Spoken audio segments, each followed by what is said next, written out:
ಹಿರಿಯರು ಸ್ನಾನ ಮಾಡುವ ಸಮಯದಲ್ಲಿ ಅಪ್ಪಿತಪ್ಪಿಯೂ ಈ 7 ಕೆಲಸಗಳನ್ನು ಮಾಡಲೇಬೇಡಿ. ಇಲ್ಲವಾದರೆ ಇದರ ಗಂಭೀರ ಪರಿಣಾಮಗಳನ್ನು ಎದುರಿಸಬೇಕಾಗುತ್ತದೆ. ಎಚ್ಚರ. ನಮಸ್ಕಾರ ಸ್ನೇಹಿತರೆ. ವೃದ್ಧಾಪ್ಯದಲ್ಲಿ ದೇಹದ ಪ್ರತಿರಕ್ಷಣಾ ಶಕ್ತಿ ಮತ್ತು ಸಮತೋಲನ ಶಕ್ತಿ ಮೊದಲಿಗಿಂತ ತುಂಬಾನೇ ಕಡಿಮೆಯಾಗಿರುತ್ತದೆ. ಹಾಗಾಗಿ ದಿನಚರಿಯ ಪ್ರತಿ ಸಣ್ಣ ದೊಡ್ಡ ಕೆಲಸಗಳನ್ನು ತುಂಬ ಜಾಗರೂಕತೆಯಿಂದ ಮಾಡಬೇಕಾಗುತ್ತದೆ. ಅದರಲ್ಲಿ ಸ್ನಾನ ಮಾಡುವುದು ಒಂದು ಅತಿ ಮುಖ್ಯವಾದ ಕೆಲಸವಾಗಿದೆ. ಸ್ನಾನ ಮಾಡುವುದು ದೇಹಕ್ಕೆ ಸ್ವಚ್ಛ ಮತ್ತು ತಾಜಾತನದ ಅನುಭವವನ್ನು ನೀಡುತ್ತದೆ. ಆದರೆ ಹಿರಿಯರು ಈ ಸಮಯದಲ್ಲಿ ಕೆಲವು ತಪ್ಪುಗಳನ್ನು ಮಾಡಿದರೆ ಇದು ಲಾಭದ ಬದಲು ಅವರಿಗೆ ಹಾನಿಯನ್ನುಂಟು ಮಾಡುತ್ತದೆ. ಹಾಗಾದರೆ ಬನ್ನಿ ಸ್ನೇಹಿತರೆ, ಇವತ್ತಿನ ಈ ವಿಡಿಯೋದಲ್ಲಿ ಹಿರಿಯರು ಸ್ನಾನ ಮಾಡುವ ಸಮಯದಲ್ಲಿ ಯಾವ 7 ಕೆಲಸಗಳನ್ನು ಮಾಡಬಾರದು ಎಂಬುದರ ಬಗ್ಗೆ ಸಂಪೂರ್ಣವಾಗಿ ತಿಳಿಯೋಣ. 1. ಖಾಲಿ ಹೊಟ್ಟೆಯಲ್ಲಿ ಸ್ನಾನ ಮಾಡುವುದು. ವಯಸ್ಸಾದವರ ದೇಹದ ಕಾರ್ಯವು ಯುವಕರಿಗಿಂತ ಹೆಚ್ಚು ಸೂಕ್ಷ್ಮ ಮತ್ತು ನಿಧಾನವಾಗುತ್ತದೆ.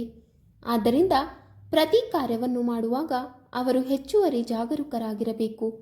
ವಿಶೇಷವಾಗಿ ಸ್ನಾನದ ವಿಷಯಕ್ಕೆ ಬಂದಾಗ ಖಾಲಿ ಹೊಟ್ಟೆಯಲ್ಲಿ ಸ್ನಾನ ಮಾಡುವುದರಿಂದ ಅನೇಕ ಅಪಾಯಗಳು ಉಂಟಾಗುತ್ತವೆ.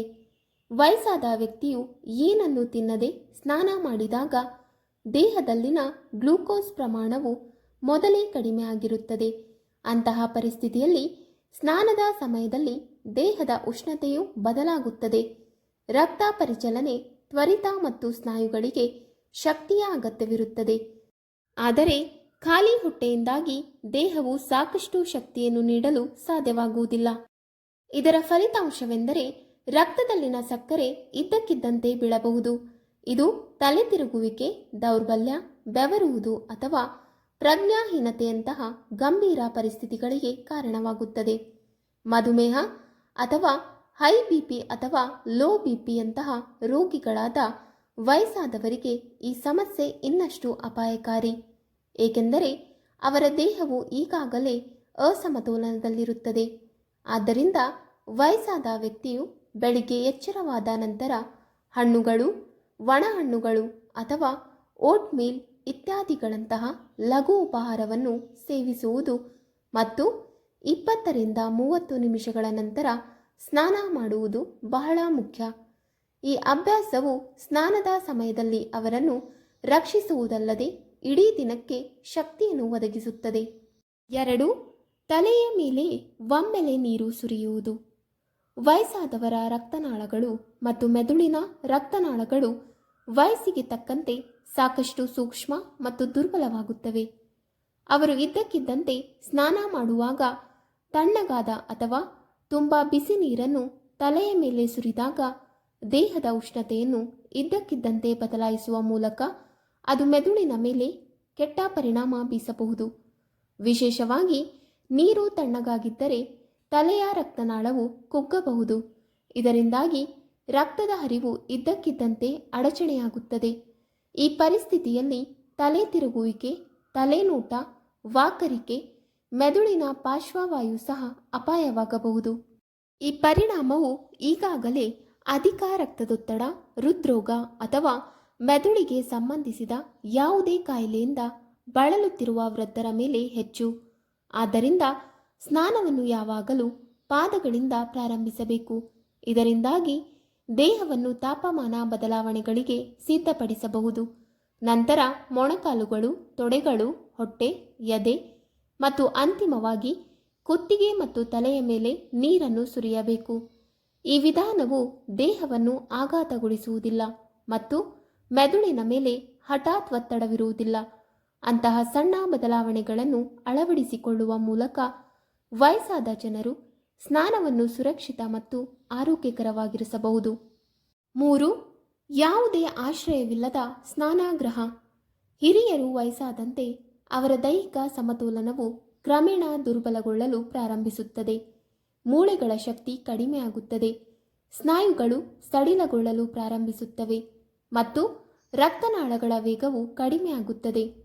ಅಂತಹ ಪರಿಸ್ಥಿತಿಯಲ್ಲಿ ಅವರು ಯಾವುದೇ ಬೆಂಬಲವಿಲ್ಲದೆ ಜಾರು ಸ್ನಾನಗೃಹದಲ್ಲಿ ಸ್ನಾನ ಮಾಡಿದಾಗ ಅದು ಅವರಿಗೆ ತುಂಬ ಅಪಾಯಕಾರಿ ಎಂದು ಸಾಬೀತುಪಡಿಸಬಹುದು.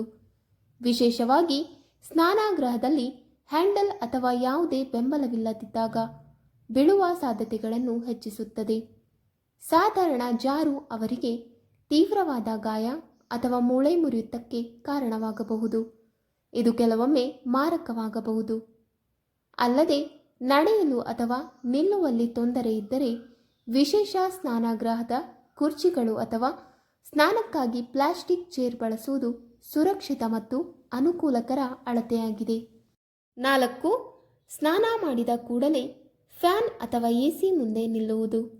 ಸ್ನಾನದ ನಂತರದ ದೇಹದ ಉಷ್ಣತೆಯು ಸಾಮಾನ್ಯಕ್ಕಿಂತ ಕಡಿಮೆಯಾಗಿರುತ್ತದೆ ಮತ್ತು ಚರ್ಮದ ಮೇಲಿನ ಮೇಲ್ಮೈ ಒದ್ದೆಯಾಗಿರುವುದರಿಂದ ದೇಹವು ವೇಗವಾಗಿ ಶಾಖವನ್ನು ಕಳೆದುಕೊಳ್ಳುತ್ತದೆ. ಅಂತಹ ಪರಿಸ್ಥಿತಿಯಲ್ಲಿ ಒಬ್ಬ ವ್ಯಕ್ತಿ, ವಿಶೇಷವಾಗಿ ವೃದ್ಧರು, ಸ್ನಾನದ ನಂತರ ಫ್ಯಾನ್ ಮುಂದೆ ಅಥವಾ ಎಸಿ ಮುಂದೆ ಕುಳಿತಿದ್ದರೆ ದೇಹವು ಇದ್ದಕ್ಕಿದ್ದಂತೆ ತಂಪಾದ ಗಾಳಿಯ ಆಘಾತವನ್ನು ಪಡೆಯುತ್ತದೆ. ಈ ಆಘಾತವು ದೇಹದ ಪ್ರತಿರಕ್ಷಣಾ ವ್ಯವಸ್ಥೆಯನ್ನು ದುರ್ಬಲಗೊಳಿಸುತ್ತದೆ ಮತ್ತು ಶೀತ, ಕೆಮ್ಮು, ಜ್ವರ ಅಥವಾ ನ್ಯುಮೋನಿಯಾದಂತಹ ಗಂಭೀರ ಕಾಯಿಲೆಗಳಿಗೆ ಕಾರಣವಾಗಬಹುದು. ವಯಸ್ಸಾದವರ ಭೌತಿಕ ವ್ಯವಸ್ಥೆಯು ಈಗಾಗಲೇ ವಯಸ್ಸಿನ ಪರಿಣಾಮದಿಂದ ನಿಧಾನವಾಗಿದೆ ಮತ್ತು ಅವರ ದೇಹವು ಯುವಕರಿಗಿಂತ ಕಡಿಮೆ ತಾಪಮಾನವನ್ನು ನಿಯಂತ್ರಿಸುವ ಸಾಮರ್ಥ್ಯವನ್ನು ಹೊಂದಿರುತ್ತದೆ. ಆದ್ದರಿಂದ ಸ್ನಾನ ಮಾಡಿದ ಕೂಡಲೇ ಫ್ಯಾನ್ ಅಥವಾ ಎಸಿಗಳ ಮುಂದೆ ನೇರವಾಗಿ ಹೋಗಬೇಡಿ. ಮೊದಲನೆಯದಾಗಿ ದೇಹವನ್ನು ಚೆನ್ನಾಗಿ ಒಣಗಿಸಿ, ಟಾವೆಲ್ಗಳಿಂದ ಒರೆಸಿ ಅದನ್ನು ಸಂಪೂರ್ಣವಾಗಿ ಒಣಗಿಸಿ. ನಂತರ ಬೆಚ್ಚಗಿನ ಬಟ್ಟೆಗಳನ್ನು ಧರಿಸಿ ಮತ್ತು ನಂತರ ಮಾತ್ರ ತಣ್ಣನೆಯ ಸ್ಥಳಕ್ಕೆ ಹೋಗಿ. ಹವಾಮಾನವು ಬಿಸಿಯಾಗಿದ್ದರೂ ಸಹ ಸ್ನಾನ ಮಾಡಿದ ಕೂಡಲೇ ಬಲವಾದ ಫ್ಯಾನ್ ಅಥವಾ ಎಸಿ ಗಾಳಿಯನ್ನು ತೆಗೆದುಕೊಳ್ಳುವುದು ದೇಹಕ್ಕೆ ಆಘಾತ ಎಂದು ಸಾಬೀತುಪಡಿಸಬಹುದು. 5. ಬಲವಾದ ಸುಗಂಧವಿರುವ ಶಾಂಪೂ ಅಥವಾ ಸೋಪ್ ಬಳಕೆ. ವಯಸ್ಸಾದವರ ಚರ್ಮ ಮತ್ತು ಇಂದ್ರಿಯಗಳು ವಯಸ್ಸಿನೊಂದಿಗೆ ಹೆಚ್ಚು ಸೂಕ್ಷ್ಮ ಮತ್ತು ದುರ್ಬಲವಾಗುತ್ತವೆ. ವಿಶೇಷವಾಗಿ ಅವರ ಚರ್ಮವು ತೆಳ್ಳಗೆ, ಶುಷ್ಕ ಮತ್ತು ಕಿರಿಕಿರಿಗೆ ಹೆಚ್ಚು ಸಂವೇದನಶೀಲವಾಗಿರುತ್ತದೆ. ಆದರೆ ವಾಸನೆಯ ಸಾಮರ್ಥ್ಯವು ದುರ್ಬಲವಾಗಿದ್ದರೂ ಬಲವಾದ ವಾಸನೆಯೊಂದಿಗೆ ತ್ವರಿತವಾಗಿ ಪರಿಣಾಮ ಬೀರುತ್ತದೆ.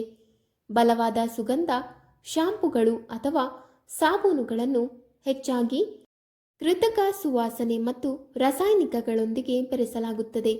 ಇದು ಹೊಸ ಅನುಭವವನ್ನು ನೀಡುತ್ತದೆ, ಆದರೆ ವಯಸ್ಸಾದವರ ದೇಹ ಮತ್ತು ಮೆದುಳಿನ ಮೇಲೆ ಪ್ರತಿಕೂಲ ಪರಿಣಾಮ ಬೀರುತ್ತದೆ. ಈ ಉತ್ಪನ್ನಗಳಲ್ಲಿ ಕಂಡುಬರುವ ರಾಸಾಯನಿಕ ಸಂಯುಕ್ತಗಳು ಪ್ಯಾರಾಬಿನ್, ಸಲ್ಫೇಟ್, ಥೈಲೇಟ್ಗಳು ಇತ್ಯಾದಿ ಚರ್ಮದ ಕಿರಿಕಿರಿ, ತುರಿಕೆ, ಅಲರ್ಜಿಗಳು, ದದ್ದು ಅಥವಾ ಕೆಂಪು ಬಣ್ಣಕ್ಕೆ ಕಾರಣವಾಗಬಹುದು. ಚರ್ಮ ಮಾತ್ರವಲ್ಲ, ಈ ಉತ್ಪನ್ನಗಳ ಬಲವಾದ ವಾಸನೆಯು ವಯಸ್ಸಾದವರಲ್ಲಿ ತಲೆನೋವು, ತಲೆ ತಿರುಗುವಿಕೆ ಅಥವಾ ವಾಕರಿಕೆ ಸಹ ಮಾಡುತ್ತದೆ. ಆದ್ದರಿಂದ ವಯಸ್ಸಾದವರಿಗೆ ಸುಗಂಧ ಮುಕ್ತ ಅಥವಾ ಹಗುರವಾದ ನೈಸರ್ಗಿಕ ಸುವಾಸನೆಯ ಶಾಂಪೂ ಮತ್ತು ಸಾಬೂನುಗಳು ಬಳಸಬೇಕು. ಚರ್ಮವನ್ನು ಪೋಷಿಸುತ್ತದೆ ಮತ್ತು ಯಾವುದೇ ಅಲರ್ಜಿ ಅಥವಾ ತಲೆನೋವುಗಳಿಗೆ ಕಾರಣವಾಗುವುದಿಲ್ಲ. 6. ಏಕಾಂಗಿಯಾಗಿ ಸ್ನಾನ ಮಾಡುವುದು. ಹಿರಿಯರು ವಯಸ್ಸಾಗುವುದರೊಂದಿಗೆ ನಡೆಯಲು ತೊಂದರೆ ಅನುಭವಿಸುವುದು ಸಾಮಾನ್ಯವಾಗಿದೆ. ಮೊಣಕಾಲುಗಳು, ಸೊಂಟ ಅಥವಾ ಬೆನ್ನುಹುರಿ ಸಮಸ್ಯೆಗಳು, ಸ್ನಾಯು ದೌರ್ಬಲ್ಯ ಮತ್ತು ಸಮತೋಲನವನ್ನು ಕಾಪಾಡಿಕೊಳ್ಳುವಲ್ಲಿನ ತೊಂದರೆಗಳಿಂದಾಗಿ ಅವರ ದೇಹವು ಅಸ್ಥಿರವಾಗುತ್ತದೆ. ಅಂತಹ ಪರಿಸ್ಥಿತಿಯಲ್ಲಿ ವಯಸ್ಸಾದ ವ್ಯಕ್ತಿಯು ಸ್ನಾನಗೃಹದಲ್ಲಿ ಮಾತ್ರ ಸ್ನಾನ ಮಾಡಲು ಹೋದರೆ ಬೀಳುವ, ಜಾರಿ ಬೀಳುವ ಅಥವಾ ಪ್ರಜ್ಞಾಹೀನವಾಗುವ ಗಂಭೀರ ಅಪಾಯವಿದೆ. ಸ್ನಾನದ ಸಮಯದಲ್ಲಿ ನೆಲವು ಒದ್ದೆಯಾಗಿದ್ದರೆ ಮತ್ತು ಜಾರು ಮತ್ತು ಯಾರಾದರೂ ಇದ್ದಕ್ಕಿದ್ದಂತೆ ತಲೆ ತಿರುಗುವಿಕೆಗೆ ಬಿದ್ದರೆ ತಲೆ ಹಿಂಭಾಗ ಅಥವಾ ಸೊಂಟವು ಗಂಭೀರವಾದ ಗಾಯಗಳಿಗೆ ಕಾರಣವಾಗಬಹುದು. ಇದು ಮೂಳೆ ಮುರಿತ ಅಥವಾ ಜೀವದ ಅಪಾಯವನ್ನು ಉಂಟುಮಾಡುತ್ತದೆ. ಆದ್ದರಿಂದ ವಾಕಿಂಗ್ ಮಾಡಲು ತೊಂದರೆ ಹೊಂದಿರುವ ಅಂತಹ ಹಿರಿಯರನ್ನು ಎಂದಿಗೂ ಸ್ನಾನಗೃಹಕ್ಕೆ ಕಳುಹಿಸಬಾರದು. ಕುಟುಂಬದ ಸದಸ್ಯರು ಅಥವಾ ಯಾವುದೇ ಸಹಾಯಕ ಅವರೊಂದಿಗೆ ಅಥವಾ ಕನಿಷ್ಠ ಸ್ನಾನಗೃಹದ ಬಾಗಿಲಿನ ಬಳಿ ಇರಬೇಕು. ಇದರಿಂದಾಗಿ ತುರ್ತು ಪರಿಸ್ಥಿತಿ ತಕ್ಷಣ ಸಹಾಯ ಮಾಡುತ್ತದೆ ಸಂಕೇತವಾಗಬಹುದು. ಆದರೆ ಭದ್ರತೆಯು ಅದಕ್ಕಿಂತ ಹೆಚ್ಚು ಮುಖ್ಯವಾಗಿದೆ. ಸ್ವಲ್ಪ ಎಚ್ಚರಿಕೆಯು ಅವರನ್ನು ಆಘಾತಗಳಿಂದ ರಕ್ಷಿಸಲು ಮಾತ್ರವಲ್ಲ, ಅವರ ಪ್ರೀತಿ ಪಾತ್ರರು ಸುರಕ್ಷಿತವಾಗಿರುತ್ತಾರೆ ಎಂದು ಕುಟುಂಬಕ್ಕೆ ಮಾನಸಿಕ ಶಾಂತಿಯನ್ನು ನೀಡುತ್ತದೆ. 7. ಬಾತ್ರೂಮಿನಲ್ಲಿ ಸಾಕಷ್ಟು ಬೆಳಕಿನ ಕೊರತೆ. ವಯಸ್ಸಾದವರ ದೃಷ್ಟಿ ವಯಸ್ಸಿಗೆ ತಕ್ಕಂತೆ ನಿಧಾನವಾಗುತ್ತದೆ. ಅವರು ವಸ್ತುಗಳನ್ನು ಕಡಿಮೆ ಬೆಳಕಿನಲ್ಲಿ ಸ್ಪಷ್ಟವಾಗಿ ಕಾಣುವುದಿಲ್ಲ ಮತ್ತು ಆಳ ಅಥವಾ ದೂರವನ್ನು ಗ್ರಹಿಸುವುದು ಕಷ್ಟವಾಗುತ್ತದೆ. ಬಾತ್ರೂಮಿನಲ್ಲಿ ದೀಪಗಳು ಸಾಕಾಗದಿದ್ದರೆ ಅವರು ಬಕೆಟ್, ಸೋಪ್, ಸ್ಟೂಲ್ ಅಥವಾ ವಾಟರ್ ಪಿಟ್ ನಂತಹ ನೆಲದ ಮೇಲೆ ಸರಿಯಾಗಿ ಇರುವುದನ್ನು ನೋಡುವುದಿಲ್ಲ. ಇದು ಜಾರಿ ಬೀಳುವ ಅಪಾಯವನ್ನು ಹೆಚ್ಚಿಸುತ್ತದೆ. ಆದ್ದರಿಂದ ಬಾತ್ರೂಮಿನಲ್ಲಿ ಸರಿಯಾದ ಮತ್ತು ಬಲವಾದ ಬೆಳಕನ್ನು ಜೋಡಿಸುವುದು ಬಹಳ ಮುಖ್ಯ. ವೀಕ್ಷಕರೇ, ನಿಮಗೆ ಈ ಮಾಹಿತಿ ಇಷ್ಟವಾದಲ್ಲಿ ವಿಡಿಯೋಗೆ ಲೈಕ್ ಮಾಡಿ, ಶೇರ್ ಮಾಡಿ ಹಾಗೂ ಕಮೆಂಟ್ ಮಾಡಿ. ಇಂತಹ ಮುಂದಿನ ವಿಡಿಯೋಸ್ಗಳಿಗಾಗಿ ನಮ್ಮ ಚಾನಲನ್ನು ಸಬ್ಸ್ಕ್ರೈಬ್ ಮಾಡಿ. ಧನ್ಯವಾದಗಳು.